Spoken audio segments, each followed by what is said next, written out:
భక్తులందరి హరే కృష్ణ.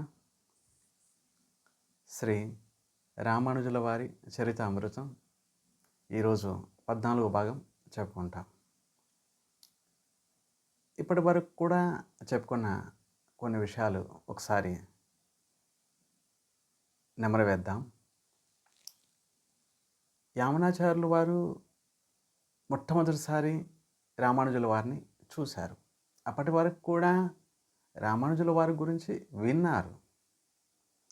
ఇలా కాంచీపురంలో ఒక కుర్రవాడు, 15-16 సంవత్సరాల కుర్రవాడు వేదాంత సూత్రాల మీద వైష్ణవ సిద్ధాంతానుసారంగా ఎన్నో పుస్తకాలని రాస్తున్నాడు. ఆ యొక్క పుస్తకాలను కూడా పరిశీలించాడు యామునాచార్యులు వారు. అత్యంత ఆనందపడిపోయారు. సరే, మొట్టమొదటిసారిగా రామానుజుల వారిని చూసిన తర్వాత యామునాచార్యులు వారు అనుకున్నారు, అరేరే, ఈ యాదవ ప్రకాశుల వారు, వారి యొక్క విద్యార్థి బృందం, అక్కడున్న విద్యాలయం, ఆ పరిస్థితులు, ఆ యొక్క అద్వైత సిద్ధాంతం, ఇవన్నీ కూడా ఆ వారి సాంగత్యంలో రామానుజుడిని చూసినప్పుడు యామునాచార్యులు వారు వరదరాజ స్వామిని ప్రార్థించారు. స్వామి, ఏదో విధంగా రామానుజుల వారు ఈ విద్యాలయం నుండి బయటపడి శ్రీరంగం వస్తే ఈ యొక్క వైష్ణవ ప్రచార కార్యక్రమాన్ని రామానుజుడికి నేను ఒప్పచెప్పేస్తాను అని మనసులో అనుకున్నారు. అక్కడ నుంచి యామునాచార్యులు వారు వచ్చేసారు శ్రీరంగం. కొన్ని రోజుల తర్వాత ఎప్పటి నుండో యాదవ ప్రకాశుల వారికి, రామానుజుల వారికి ఎన్నో విషయాల్లో ఇద్దరికి అసలు పడేదే కాదు. ఆయనేమో అద్వైత సిద్ధాంతాన్ని చెప్పేవారు. రామానుజుల వారు లేదు లేదు, భగవంతుడికి సచ్చిదానంద స్వరూపం ఉంది, జీవులందరూ కూడా భగవంతుడి యొక్క దాసులు, దాస్యం చేయడంలోనే ఆనందం ఉంది జీవులకి అంటూ వైష్ణవ సిద్ధాంతం మీద నిలబడి ఉన్నారు రామానుజుల వారు. ఒకసారి ఏదో విధంగా యాదవ ప్రకాశుల వారే అన్నారు, సరే, నా పాఠాలను నీకు నచ్చకపోతే నువ్వు వెళ్ళిపో అని అన్నారు.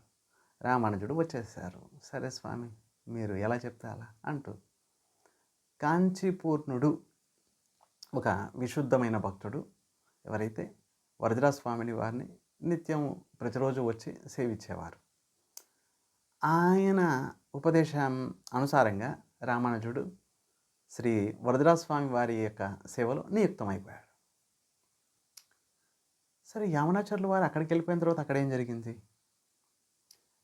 యామునాచార్యులు వారు అక్కడికి వెళ్ళిపోయిన తర్వాత రామానుజుడు వారిని గురించే ఆలోచిస్తున్నారు. సరే, ఏదో విధంగా రామానుజుడు తొందరగా వస్తే బాగుంటుంది, నాకు కూడా వయసు అయిపోయింది, ఒంట్లో బాగాలేదు, తొందరగా రావాలి స్వామి, దయచేసి అంటూ భగవంతుడు ప్రార్థిస్తున్నాడు. ఒకసారి ఏం జరిగింది? స్తోత్రరత్నం, ఒక అద్భుతమైన భగవంతుణ్ణి ప్రార్థించే కొన్ని సామూహిక శ్లోకాలు ఉన్నాయి. దానిని స్తోత్రరత్నం అని అంటారు. యామునాచార్యులు వారు స్వహస్తంతో రచించిన ఒక అద్భుతమైన గ్రంథం, శ్రీ సంప్రదాయానికి అత్యంత అద్భుతమైనది. ఎలా తిరుప్పావై, శ్రీ ఆండాల అమ్మవారు ప్రసాదించిన శ్రీ తిరుప్పావై ఎలా వైష్ణవ శ్రీ సంప్రదాయానికి అత్యంత ముఖ్యము, అలాగే యామునాచార్యుల వారు రచించిన స్తోత్రరత్నం అత్యంత ముఖ్యమైనది. స్తోత్రరత్నావళి రాసిన తర్వాత కొన్ని రోజుల తర్వాత ఇంకా ఒంట్లో బాగలేదు, రోజు రోజుకి ఆయన ఆరోగ్యం దెబ్బతింటుంది. యామునాచార్యులు వారు అనుకుంటున్నారు, అరే, రామానుజుల వారు వస్తే బాగుంటుంది, ఇంకా ఎన్నో కార్యక్రమాలు ఉన్నాయి ఈ వైష్ణవ సిద్ధాంతాన్ని ప్రచారం చేయడానికి. అప్పటి వరకు కూడా ఆది శంకరాచార్యులు వారి యొక్క ప్రభావం వలన సర్వత్రా కూడా ఈ యొక్క అద్వైత సిద్ధాంతం నాటుకుపోయింది. నాటుకుపోయి ఉన్న అద్వైత సిద్ధాంతాన్ని మెల్లమెల్లగా తవ్వి బయటకు తీయాలి. ఈ యొక్క వైష్ణవ సిద్ధాంతాన్ని సర్వత్రా ప్రచారం చేయాలి. ఈ అద్భుతమైన కార్యక్రమం కేవలం రామానుజుడు మాత్రమే చేయగలడు. రామానుజుడు ఎప్పుడు వస్తారు, ఈ విధంగా ఆలోచిస్తూ ఈ చింతలోనే యామునాచార్యులు వారు యొక్క ఆరోగ్యం మెల్లమెల్లగా దెబ్బతింటుంది. ఇంతగా దెబ్బతిన్నది ఇక పడుకున్నారు. పడుకొని లేయడానికి కూడా లేయలేకపోతున్నారు. ఆరోగ్యం దెబ్బతిన్నది బాగా. మెల్లమెల్లగా అయినా కూడా ఆ పరిస్థితుల్లో అయినా సరే ప్రచార కార్యక్రమాలు వదలడం లేదు యామునాచార్యులు వారు. ఆ పరిస్థితుల్లో అయినా సరే ఈ మంచం మీద నుంచి లేచి కూర్చునే పరిస్థితి కూడా లేదు. అటువంటి పరిస్థితుల్లో కూడా ప్రచార కార్యక్రమాలు చేస్తూనే ఉన్నారు యామునాచార్యులు వారు. ఈ యామునాచార్యులు వారికి ఎంతోమంది గొప్ప గొప్ప శిష్యులున్నారు. సన్యాసి శిష్యులున్నారు. అలాగే గృహస్థ శిష్యులు కూడా ఉన్నారు. అందులో ఒక సీనియర్ శిష్యుడు తిరువరంగ చూస్తున్నారు పరిస్థితి. అరెరే! రోజు రోజుకి యామునాచార్యులు వారి యొక్క ఆరోగ్య పరిస్థితి దెబ్బతింటుంది. సరే, రామానుజుడిని చూసినప్పటి నుంచి రామానుజుడు ఎప్పుడొస్తే బాగుంటుంది అని కలవరిస్తున్నారు యామునాచార్యులు వారు. ఈ విషయం తిరువరంగ అనే గొప్ప సీనియర్ డిసైపుల్ శిష్యుడికి తెలుసు. అప్పుడు తిరువరంగ ఆయన యామునాచార్య వారిని ప్రశ్నిస్తున్నారు. స్వామి, నారాయణుడు వైకుంఠంలో ఉంటున్నారు కదా, సరే మనలాంటి జీవులకి నారాయణ్ణి సేవించటం సులభమా ఏంటి? మన యొక్క మాటలకి అందనివాడు, మన యొక్క మనసుకి అందనివాడు, మన యొక్క ఇంద్రియాలకి అందనివాడు, అటువంటి నారాయణుని ఏ విధంగా సేవించాలి అంటూ ప్రశ్నించారు ఈ తిరువరంగ అనే శిష్యుడు. భగవంతుడు అక్కడెక్కడో ఉన్నారు. సరే, అంతర్యామి రూపంలో అణువణువున ఉన్నారు. ఇక్కడ కూడా మనం చూడలేకపోతున్నాం కదా. వైకుంఠంలో ఉన్న ఆయన అక్కడికి చేరి మనము సేవ చేయలేకపోతున్నాం. అలాంటప్పుడు ఎలా సేవ చేయాలి అంటూ ప్రశ్నించారు. అప్పుడు యామునాచార్యులు వారు అంటున్నారు, భగవంతుడి యొక్క శ్రీ విగ్రహం అంటే ప్రత్యక్షంగా భగవంతుడే. శ్రీ విగ్రహానికి పైన వైకుంఠంలో ఉన్న భగవంతుడికి కానీ, అంతర్యామి రూపంలో ఉన్న ఆ స్వామికి కానీ ఎటువంటి భేదం లేదు.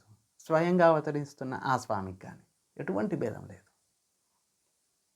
కనుక మనకు అత్యంత సులభం భగవంతుడి యొక్క శ్రీ విగ్రహం. ఆ యొక్క విగ్రహాన్ని సేవించడమే మనం చేయవలసిన పని.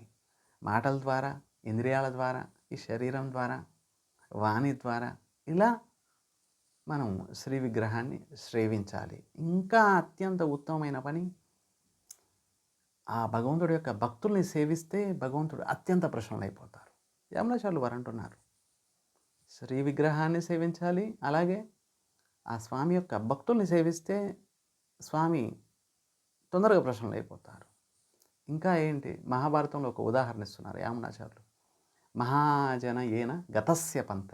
గొప్ప గొప్ప భక్తులు వారు ప్రదర్శించిన భక్తి, వారు చూపించిన ఉదాహరణలో, వారు చూపించిన దారిలో మనం నడవాలి.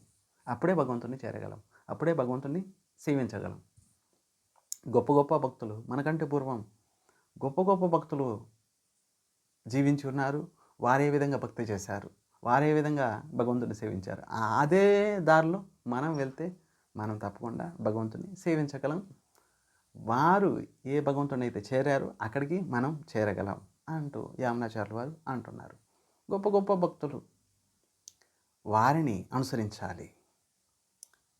మరి ఇంకా అంటున్నారు, తిరుమరంగై అనే గొప్ప భక్తుడు ఎవరైతే శ్రీ రంగనాథ మందిరాన్ని నిర్మించారు, ఆయన యొక్క సంకల్పం వల్లనే ఈ తిరుమంగై గురించి మనం మళ్ళీ చెప్పుకుంటాం. ఆయనకి 4 శిష్యులు ఉండేవారు. ఈ తిరుమంగయ్యే సంకల్పించారు. తిరుమంగై గొప్ప భగవద్భక్తుడు, రంగనాథుని భక్తుడు. యామునాచార్యులు వారు అంటున్నారు, తిరుమంగైని అనుసరించాలి మనం అందరం కూడా. ఎంత అద్భుతంగా రంగనాథుని సేవించారు, ఆ విధంగా ఆయన అనుసరిస్తే మనం కూడా రంగనాథుడిని సేవించవచ్చు అని యామునాచార్యులు వారు అంటున్నారు.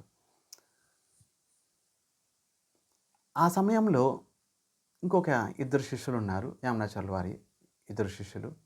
మహాపూర్ణుడు, తిరుక్కోటియూర్ పూర్ణం. మహాపూర్ణుడు అలాగే తిరుక్కోటియూర్ పూర్ణ. ఈ 2 శిష్యులు వారు మనసులో అనుకుంటున్నారు, అరే రోజు రోజుకి యామునాచార్యుల వారి యొక్క గురువుగారి ఆరోగ్యం దెబ్బతింటుంది. ఏ క్షణమైతే గురువుగారు ఈ భూమండలంలో ఉండరో, వెళ్ళిపోతారో వైకుంఠానికి, ఆ తత్క్షణమే మనం కూడా ఆత్మహత్య చేసుకొని వెళ్ళిపోదాం అని వీరిద్దరూ మనసులో అనుకుంటున్నారు. ఈ మహాపూర్ణుడు అలాగే తిరుక్కోటియూర్ పూర్ణ వీరిద్దరు కూడా గురువుగారు లేని చోట మనం ఎందుకు, గురువుగారు వెళ్ళిపోతారు వైకుంఠం, మనం కూడా ఆత్మహత్య చేసుకొని వెళ్ళిపోదాం మనం కూడా అని అనుకుంటున్నారు మనసులో. ఈ విధంగా ఇంకొక శిష్యుడు యామునాచార్యుల వారిని ప్రశ్నిస్తున్నారు. స్వామి స్వామి ఎప్పుడైతే భగవంతుని ధామానికి చేరతారో మీరు, తర్వాత మేమందరం కూడా ఎవరి శరణాగతి పొందాలి, ఎవరిని అనుసరించాలి, మాకు దారి చూపించేది ఎవరు అంటూ ప్రశ్నిస్తున్నారు. అప్పుడు యామునాచార్యుల వారు అంటున్నారు, రంగనాథుని సేవించండి. ఇంతకుముందు సేవించారు, ఇప్పుడు సేవిస్తున్నారు, భవిష్యత్తులో కూడా నేను లేని సమయంలో కూడా రంగనాథుని సేవిస్తారు. ఆ రంగనాథుడే మీకు సరైన మార్గదర్శకాన్ని చూపిస్తారు. ఆ రంగనాథుడే మీకోసం ఎవరొకరిని ఏర్పాటు చేస్తారు. మీరు అందులో చింత చేయాల్సిన అవసరం లేదు. రంగనాథుడు తప్పకుండా మీకు మార్గదర్శకాన్ని ఏర్పాటు చేస్తాడు అంటూ యామునాచార్యుల వారు అన్నారు. భవిష్యత్తులో నేను లేకపోయినా కూడా మీరు చింత చేయాల్సిన అవసరం లేదు. ఇంకా ఏమంటున్నారు, అప్పుడప్పుడు మీరు తిరుమల వెళ్ళండి, శ్రీ వెంకటేశ్వర స్వామిని దర్శించండి, సేవించండి. అప్పుడప్పుడు కాంచీపురం వెళ్ళండి, వరదరాజస్వామిని సేవించండి అంటూ భవిష్యత్తులో చేయాల్సిన పనులు కూడా యామునాచార్యుల వారు చెప్తున్నారు ఇక్కడ. తర్వాత ఒకసారి కొంతకాలం తర్వాత రంగనాథుడు ఊరేగింపు మొత్తం శ్రీరంగంలో ఒక అద్భుతమైన ఉత్సవం జరుగుతుంది. ఉత్సవంలో భాగంగా రంగనాథుడిని ఊరేగిస్తున్నారు. ఊరంతా కూడా పల్లకిలో కూర్చోబెట్టుకొని రంగనాథుడి యొక్క గుణాల్ని గానం చేస్తూ ఊరంతా కూడా అద్భుతమైన ఉత్సవంగా కీర్తన చేస్తూ ఊరేగింపు చేస్తున్నారు. ఆ సమయంలో స్వయంగా రంగనాథుడి మాటలు అక్కడున్న వారందరికీ వినిపించాయి. రంగనాథుడు ఏమన్నారు, ఇలా మహాపూర్ణుడు అలాగే తిరుక్కోటియూరు పూర్ణ వీరిద్దరూ కూడా మనసులో అనుకుంటున్నారు, యామునాచార్యులు వెళ్ళిపోయిన తర్వాత వారిద్దరూ ఆత్మహత్య చేసుకోవాలి అని అనుకుంటున్నారు. నేను ఒప్పుకోవడం లేదు, నాకు ఇష్టం లేదు అని అంటున్నారు రంగనాథుడు. చూడండి, ఆ సమయంలో భక్తులందరూ వింటూ ఉంటేనే భగవంతుడి యొక్క మాటలు వినిపించేవి. ఆ సమయంలో ఆ యొక్క భక్తులు వారు చేసే భక్తి చూడండి ఎంత అద్భుతమైనది.